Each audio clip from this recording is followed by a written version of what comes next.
So in this video we are going to talk about Scandinavian borrowing. We all are aware that the history of English language has been mainly divided into three groups of ages.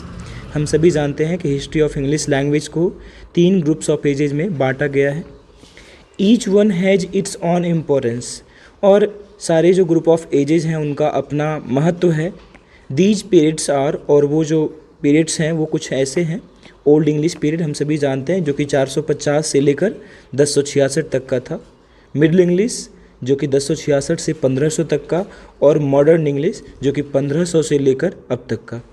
These ages are defined on the basis of certain historical events. और इन जो edges को बांटा गया है इनके पीछे का जो कारण है वो इनका हिस्टोरिकल इवेंट है, जो चीज़ें समय के साथ हुई. So it would not be good to say, और इसीलिए यह कहना अच्छा नहीं होगा that there is a strict boundary among them, कि उनके बीच एक सख्त दीवार है जो कि उन्हें बांटती है या डिफाइन करती है. दीज आर जस्ट अप्रोक्सीमेशंस, ये बस एक लगभग में तय कर लिया गया है ऐसा. थ्रू आउट द एजेस, वक्त के साथ, इंग्लिश हैज़ बीन इन्फ्लुएंस्ड, अंग्रेजी भाषा जो है वो प्रभावित हुई है बाय मेनी लैंग्वेजेज, बहुत सारी भाषाओं से, जैसे Scandinavian, Latin, Greek and French. Scandinavian borrowing took place in the late Old English and early Middle English period. यानी जो स्कैंडिनेवियन बोरोइंग जो है इसका इन्फ्लुएंस जो देखने को मिला था, या फिर ये घटना जो हुई थी, ये ओल्ड इंग्लिश के आखिरी वाले हिस्से में और मिडिल इंग्लिश के शुरुआती हिस्से में हुई थी. This borrowing is different from other borrowings, ये और बोरोइंग से अलग है, because all other borrowings are related to common events and objects. क्योंकि जो दूसरी बोरोइंग्स हैं वो सामान्य घटनाओं और चीज़ों से जुड़ी हुई है. It means they all are familiar with our day to day life. इसका मतलब ये है कि वे सभी जो बोरोइंग्स थी हमारे दैनिक जीवन से जुड़ी हुई थी. This borrowing is one of the most interesting influence, और यह बोरोइंग जो है इसका एक अलग ही अपना प्रभाव रहा ऑन द इंग्लिश लैंग्वेज, अंग्रेजी भाषा पर. The loan words on the Scandinavian language began to enter, यानी स्कैंडिनेवियन लैंग्वेज का जो लोन वर्ड था वो शुरू हुआ लिया जाना कब, व्हेन द वाइकिंग्स और नॉर्दर्न यूरोपियन वॉरियर्स, जो द वाइकिंग्स थे, नॉर्दर्न यूरोपियन वॉरियर्स जो थे, सेटल डाउन, जब वो सेटल हुए. Its evidence is also found in the text of Middle English period, और इसका जो एविडेंस है मिडिल इंग्लिश पीरियड के टेक्स्ट में भी देखा जाता है. It took time to understand its existence, हालांकि इसके अस्तित्व को समझने में थोड़ा वक्त लगा.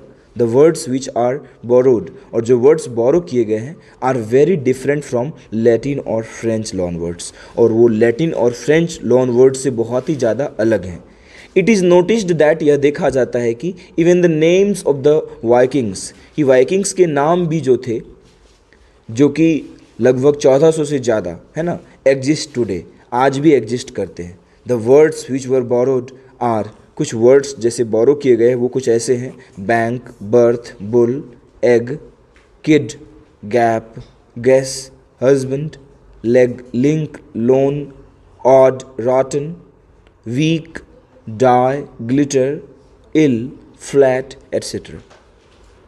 The Old English was Teutonic और जर्मैनिक, यानी इसका जो नेचर था वो ट्यूटोनिक था यानी जर्मैनिक था. By the end of the 8th century, और 8वीं शताब्दी के अंत तक, अर्थात लगभग 790 में, द नॉर्स यानी नॉर्थ जर्मनी जो थे, इन्वेडर्स अटैक्ड, उन लोगों ने अटैक किया.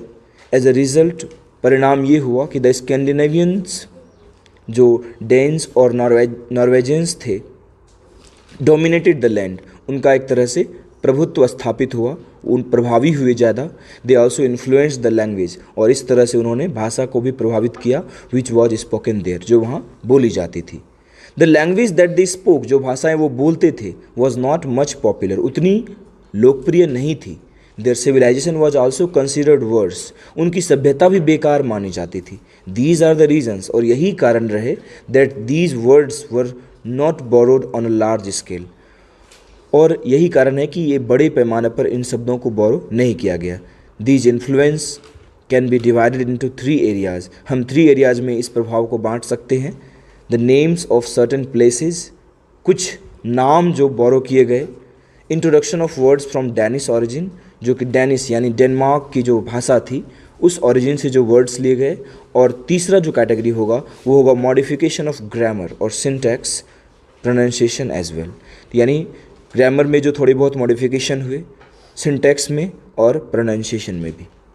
इट सीम्स दैट, ऐसा लगता है कि the Scandinavians tried to impose their own law, कि स्कैंडिनेवियंस ने अपना कानून थोपने का प्रयास किया था। परहैप्स, शायद दिस इज़ द रीज़न, यही कारण रहा that they also use the language of the law terms, उन्होंने बहुत सारे लॉ टर्म्स के, लैंग्वेजेज के, वर्ड्स के भी प्रयोग किए। फॉर एग्जाम्पल, उदाहरण के लिए law, by law, thrall, crave etcetera. There were many such words, ऐसे बहुत सारे वर्ड्स थे, but they went out of the usage, यानी वे उपयोग से बाहर चले गए आफ्टर द नॉर्मन कन्क्वेस्ट, जब नॉर्मन्स का शासन हुआ, यानी मिडिल इंग्लिश पीरियड के टाइम में।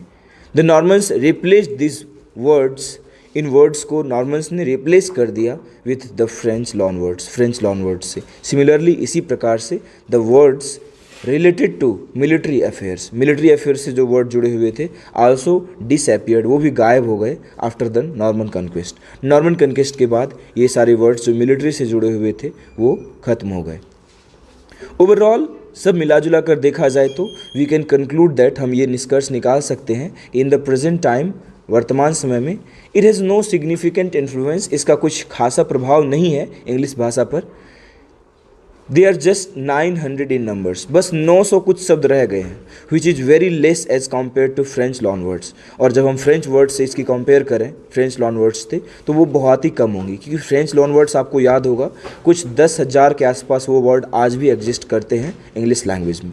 But it can not be denied, लेकिन इस बात से इनकार भी नहीं किया जा सकता that it played a significant role, इसने महत्वपूर्ण भूमिका निभाई in the development of the Old English language, यानी ओल्ड इंग्लिश लैंग्वेज में इसकी महत्वपूर्ण भूमिका रही, इसके विकास में, ओल्ड इंग्लिश लैंग्वेज में खास करके।